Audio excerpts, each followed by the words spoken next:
കുംഭം രാശിക്കൂറ് അവിട്ടമര ചതയം പുരുട്ടാതി മുക്കാൽ എന്നീ നക്ഷത്രങ്ങൾ അടങ്ങുന്നത് കന്നിമാസത്തിലെ ഗുണാനുഭവങ്ങളെക്കുറിച്ച് നോക്കാം. കുംഭരാശിക്കാർക്ക് ഏഴരശനി കാലഘട്ടം ആയതിനാൽ അല്പം മാനസികമായി വളരെ തളർന്നിരിക്കാനുള്ള ഒരു അവസ്ഥയുണ്ട്. എന്നിരുന്നാലും ഈ ധനത്തിന് വലിയ പ്രശ്നമൊന്നും ഉണ്ടാവാനുള്ള ഇടയില്ല. മതപരമായ കാര്യങ്ങളിൽ അടുത്ത് പ്രവർത്തിക്കും.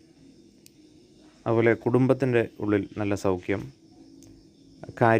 കാര്യങ്ങളെല്ലാം വിജയം സിദ്ധിക്കുക.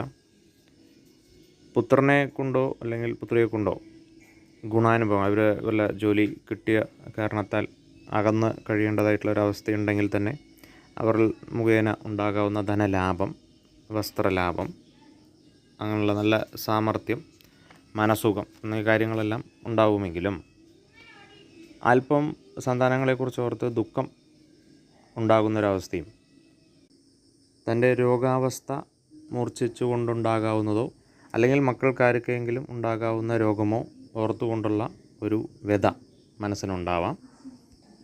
ബന്ധുക്കളെ കൊണ്ടുള്ള ഗുണാനുഭവങ്ങൾ, സൗഖ്യം ഇവ അനുഭവിക്കും. അതുപോലെ സുഖങ്ങൾക്കുണ്ടാകാവുന്ന ഹാനി, നമ്മൾ അനുഭവിച്ചുകൊണ്ടിരിക്കുന്നുള്ള സുഖം, അത് എല്ലാ തരത്തിലുള്ള സുഖങ്ങൾക്കും ഉണ്ടാകാവുന്ന അല്പസ്വല്പമായിട്ടുള്ള ഹാനികൾ ഉണ്ടാവാം.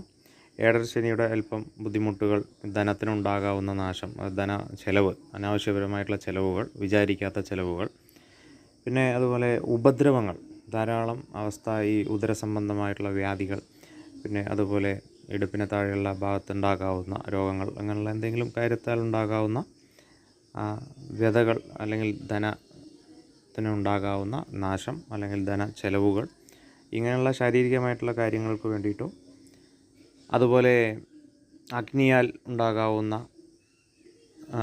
ആപത്തുകൾ, ബന്ധുക്കൾക്കുണ്ടാകാവുന്ന നാശം, അതുപോലെ ഏഴരശനിയുടെ ബുദ്ധിമുട്ടുകളെല്ലാം പറഞ്ഞിട്ടുള്ള എല്ലാ കാര്യങ്ങളും, ദേശം വിട്ട് സഞ്ചരിക്കാൻ തോന്നുക, അല്ലെങ്കിൽ ഇവിടെ നിന്ന് പോയി വേറെ ഏതെങ്കിലും സ്വദേശത്ത് താമസിക്കാൻ നോക്കുകയോ, ഏതെങ്കിലും വളരെ അടുത്ത ബന്ധുവിൻ്റെ ഒരു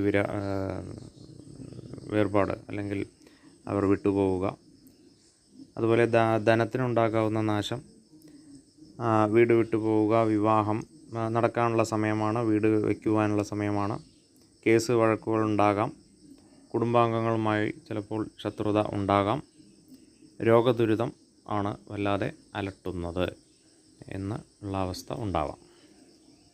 ശുഭം.